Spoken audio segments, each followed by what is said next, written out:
तुम्हारी निंदा की, तुम्हारी चुगली की, तुम्हारा काम बिगाड़ा, तुम्हारा काम नहीं होने दिया, तुम्हारे पीछे पड़ा रहा, वो उसका कर्तव्य था। तुम्हारा फिर भी कर्तव्य है कि जब भी मौका मिले उसको धन्यवाद दो, क्षमा करो। घर में भी रहे ना, बहू ने अगर कुछ बोल भी दिया ना, मत सुनाओ खरी खोटी, उसी बात को लेकर मत बैठो। हम कई बार देखते हैं घरों में बहू की एक बात पर घरों में बंटवारा हो जाता, सासू मां की एक बात पर बहुएं आना बंद कर देती,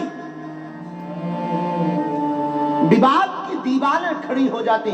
जो कभी घर आंगन एक हुआ करता उनमें कई दीवारें खड़ी हो जाती, दोनों बगल बगल के कमरों में रहते, सालों नहीं बोलते, बरसों बातचीत नहीं होती।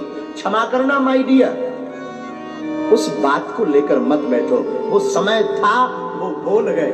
हो सके ना सुबह लड़ाई हुआ करे, शाम के समय तुम उपत के बोल जाया करो, अच्छा बहू अब तूने शाम हो गई है, जरा संध्या आरती कर लेना सीताराम, और सो जाओ, और सो जाओ। सुबह अगर दूसरी नई सुबह आएगी ना, मुस्कुराती हुई सुबह आएगी। अब तुम भी गोलगप्पे जैसा मुंह फुला मैं बात भी करूंगी, और वो भी गोल रसगुल्ला खाए जैसा मुंह फुला। हद तो हो गई। हम तो कई बार देखते हैं दोनों आपस में एक कह देना जरा सफाई कर ले, सामने खड़ी है नक्कटी, डायरेक्ट बोलना।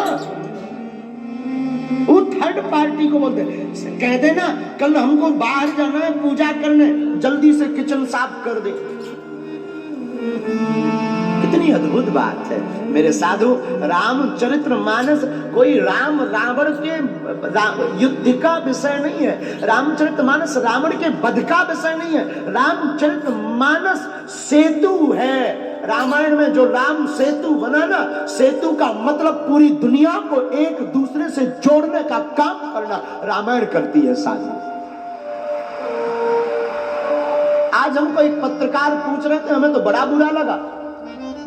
एक पत्रकार कह रहे थे किसी व्यक्ति ने बयान दिया कि राम सेतु काल्पनिक है, हमें तो उसका बाप काल्पनिक नजर आता है। कभी राम सेतु को पढ़ो, पढ़ना बुद्धि लगाते नहीं, मति तुम्हारी मारी गई। राम सेतु इसका मतलब क्या? राम सेतु से नहीं है खटरी के बरे। राम सेतु पढ़ दो। राम सेतु का मतलब राम से कौन? तू, राम से तू, यही राम सेतु है। हम लोग राम से हैं, अलग अलग पत्थर जुड़ते हैं। राम कथा में भी क्या समाज, क्या अपना क्या पराया। देखो कितने लाखों, लगभग 1.5-2 लाख तो बैठे होंगे यहाँ, इतने तो बैठे होंगे, 1-1.5 लाख लोग बैठे। क्या खबर भी है किसी को ये कौन बिरादरी का बैठा, ये कहां का बैठा, ये अच्छा है या बुरा है, इसने क्या खाया क्या पिया, सब एक बनकर के बैठे हुए हैं। यही तो राम सेतु है, जिसमें सब जुड़ जाए।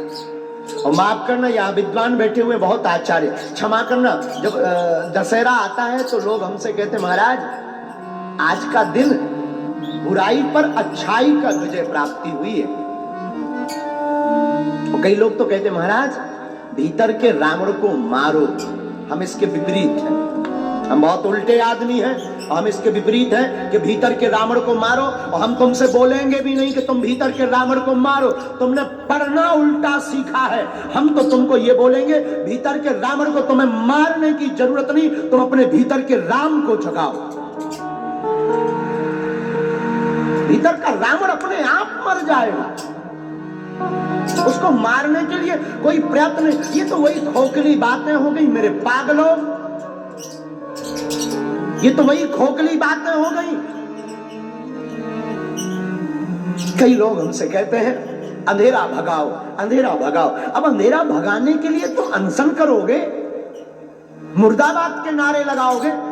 अरे अंधेरा भगाने के लिए अनशन से कुछ नहीं होना, मुर्दाबाद के नारे लगाने से कुछ नहीं होना। अंधेरा को भगाना है तो उजाले को लाओ, प्रकाश जलाओ, अंधेरा भाग जाएगा। कोई शोर शराबा की आवश्यकता नहीं, कोई चिल्ला चोकड़ा